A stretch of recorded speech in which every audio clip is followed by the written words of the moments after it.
Professora, bom dia, vamos lá?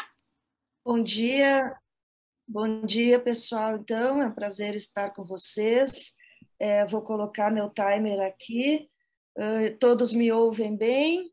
Vou Sim. compartilhar minha tela aqui para começar, então, a falar. Só um pouquinho que eu sei que vocês... Ok, iniciei meu timer aqui. Pessoal, é um prazer estar aqui. Espero que a gente possa colaborar com esse diálogo, né, sobre cobertura do clima, especialmente do ponto de vista das narrativas, que eu considero, claro, vamos dizer, é a base de tudo, né? A gente está sempre contando e a gente é contado, enfim, e a gente está sempre também observando como é que se dão essas diversas narrativas de diversos pontos de vista e diversos contextos, né? Eu gostaria de começar colocando essa base da narrativa, né? Quando a gente fala em contar alguma coisa, a gente tem essas duas instâncias do que se conta e do como se conta, né? Então, o que a gente conta, como a gente conta o que a gente conta, né? E nesse sentido a gente tem que levar em consideração alguns contextos, né? A gente tem que levar em consideração que a gente, como jornalista e como contadores de histórias, temos um lugar de fala, né? Nós temos ideologias, temos valores, temos preconceitos, né? Estamos inseridos num contexto histórico, político e social e somos detentores potencialmente de uma possibilidade de ação política, né? E isso muitas vezes e ainda bem está presente em todas as nossas manifestações como profissionais e como pessoas que contamos histórias, né? Eu não posso deixar de começar essa fala sem lembrar daquele episódio do começo de 2020, quando as 5 ativistas, né, muito importantes, né, no mundo, chegaram a Davos, no Fórum Econômico de Davos. Há uma foto delas e a agência Associated Press, um profissional da Associated Press, na hora de distribuir a foto, ele fez um recorte, né, nessa foto, e quem ele recortou? Ele recortou justamente uma ativista ugandesa, né? Em seguida, houve uma reclamação, houve uma mobilização, enfim, a própria Greta Thunberg, né, se manifestou e a agência logo, né, se desculpou pelo erro, disse que era uma questão de cortar para o formato da foto ficar melhor, mas, enfim, eu acho que isso é muito simbólico e mostra muito bem o que eu digo, que às vezes, muitas vezes, está introjetado um lugar de fala que é composto também de um preconceito que muitas vezes não se percebe, mas que ele existe. Então, creio que essa é uma das coisas que a gente deve prestar bastante atenção. Como eu disse, foi muito simbólico isso, e eu acho que uma das coisas mais fundamentais que a gente tem que levar em consideração é que a gente está narrando o humano, né? Então, a gente tem esse lugar de fala, a gente tem que saber que a gente está dentro de um contexto de desigualdade social e de injustiça climática, e quero lembrar o que a Kimberly Crenshaw disse, né? Se você vê a desigualdade como um problema dos outros, né? Ou um outro problema infeliz, aí é que está o problema, né? Isso é um problema. Trago aqui enfim, vou falar de algumas iniciativas da imprensa, que a gente chama de jornalismo independente, que tem se manifestado no Brasil e em várias partes do mundo. A agência pública é um desses os sites, enfim, que trazem essa visão independente do jornalismo e com pautas bastante compromissadas e bastante interessantes em diversos pontos de vista. Essa matéria, enfim, eu achei interessante a matéria, a entrevista com a ativista boliviana, né, Julieta Paredes, que fala do feminismo comunitário, né? Então ela lembra, né, a luta de qualquer mulher, ela tem que ser vista em qualquer parte do mundo, mas em qualquer tempo da história, né? Ela diz, bom, o feminismo está ligado lá com a Revolução Francesa, mas e antes disso?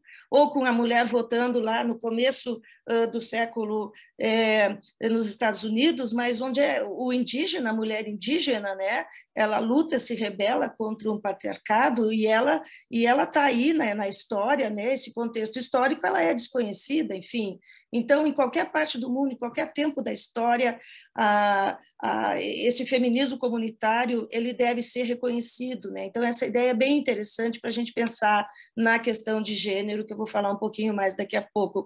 A questão que a gente deve reconhecer o nosso lugar de fala é bem importante, né? Como é que a gente lida com tudo isso? Qual é a nossa responsabilidade? Né? A gente sabe que a gente tem um poder e que a gente pode chamar para o engajamento.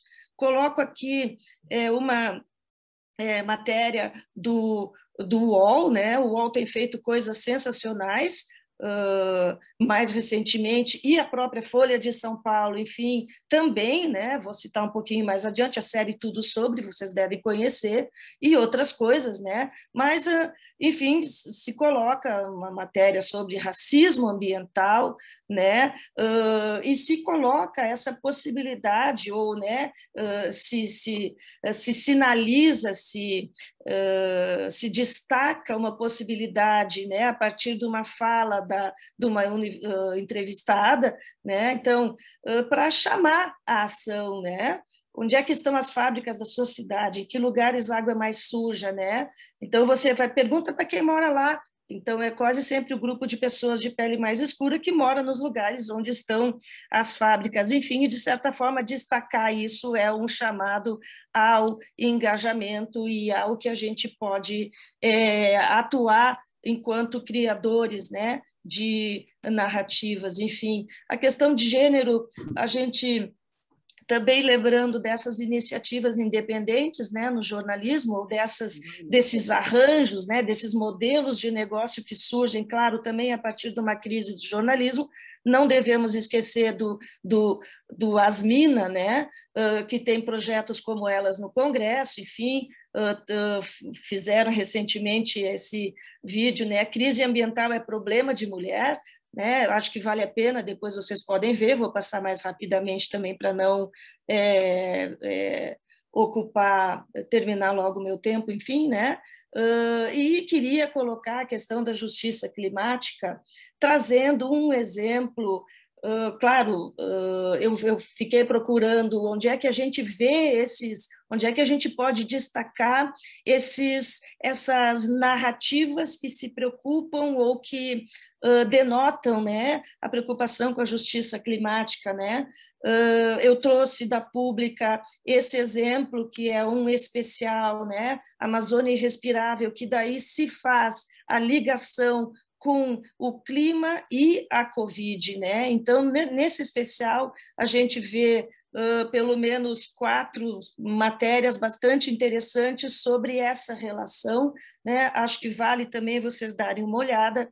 Aqui, não vou passar agora, mas a gente vê animações, a gente vê reportagens, a gente vê o uso de gráficos, enfim, né? De visualizações, que é bem interessante. E o Cláudio Ângelo lembrou do The Guardian, e eu também tinha colocado um exemplo do The Guardian que me parece bem importante, que é esse...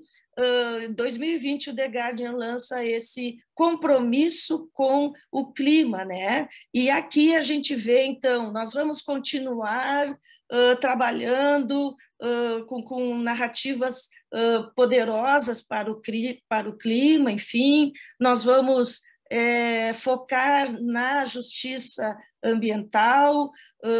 Então, aqui tem várias coisas bem interessantes sobre esse compromisso do The Guardian, que, para mim, eu considero um dos grandes jornais do mundo, né? E acho que aí nos dá alguns exemplos interessantes de cobertura responsável do clima, né? Então, achei bem interessante que o Cláudio Ângelo também traz, então, um exemplo, né, desse jornal, que para mim é um dos grandes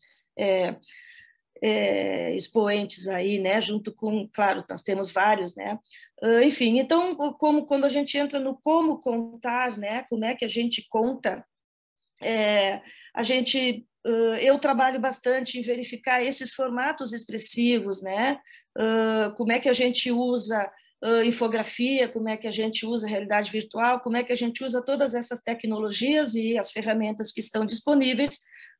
O Google Earth, há pouco tempo, lançou o time-lapse, né, em que a gente pode pegar e fazer, por exemplo, visualizações de áreas de qualquer parte do mundo, né, desde 1984 até 2020. Aqui está demorando um pouquinho para abrir, mas eu peguei e fiz uma visualização da área do Campeche, na ilha de Florianópolis, né?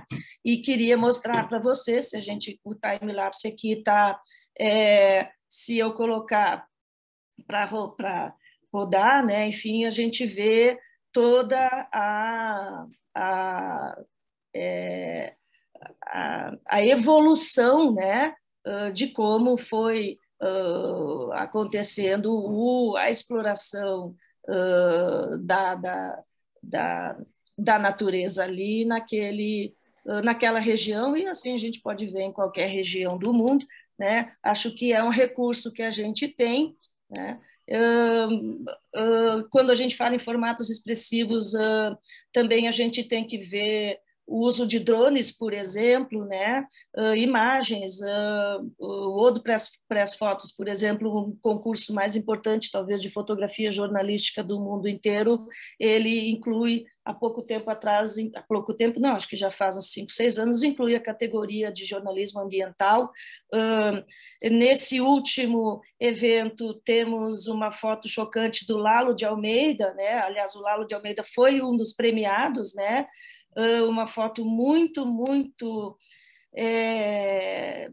chocante para o Brasil, simboliza toda a nossa vergonha e todo o problema que a gente tem enfrentado desde a eleição do Bolsonaro, né? Deixa eu ver, agora meu timer está me dizendo que eu tenho 3 minutos, vamos ver se vai abrir para eu mostrar para vocês. Uma foto que foi premiada aqui foi tirada no Brasil, né? A foto premiada, e nós temos o material do Lalo de Almeida, né? Que realmente é daí sobre o jornalismo ambiental, que é realmente chocante e muito triste. Não sei se vocês conseguem perceber, é um bugio queimado. Enfim, vou sair logo daqui porque me dói muito ver isso, mas eu queria mostrar para vocês porque é muito chocante tudo isso. A gente também tem podcast como um recurso expressivo bastante interessante, né? Não era aqui, vou passar aqui e peço que vocês, algumas ferramentas eu posso mostrar depois, né? WordPress, o ReadMag, Storyform, temos aí ferramentas que são gratuitas ou que são freemium, né? A gente paga só a partir de de uma determinada quantidade de recursos, mas os recursos básicos a gente pode usar. Ia falar um pouquinho de fake news, né? Só para lembrar que quando a gente fala de fake news, nós não podemos esquecer o que está acompanhando muito isso, que é o aumento da descredibilidade no jornalismo, esse movimento que é estimulado muito por governos de direita, né? E que está, então, são sujeitos que estão aí em vários locais, né? Em sites, em perfis, nas redes sociais, em plataformas de mensagens, como Parler, né? Ou no próprio WhatsApp, né? Com grupos, né? Que espalham fake news, etc. Coloco aqui algumas iniciativas de fact-checking que são bastante importantes, inclusive robôs, né, como essa iniciativa da Aos Fatos, né, uma dessas iniciativas de jornalismo independente de fact-checking, né, o Fátima. Tá? Então, coloco algumas coisinhas que podem interessar, né, um curso gratuito de fact-checking chamado Vaza Falciani, né, que achei bem interessante, acho que interessa, o projeto Checa Zap, do É Nós, que é outra iniciativa de jornalismo independente, então que trabalha com checagem de grupos sobre o WhatsApp, né? E coloco aqui o Tudo Sobre também, o link para vocês verem, e o Facebook, né? Que essa iniciativa é bastante interessante também sobre as fake news. Termino por aqui, agradecendo, acho que já fecho aí os minutinhos e estou à disposição, então, para mais conversar um pouco mais com vocês na continuação. Muito obrigada.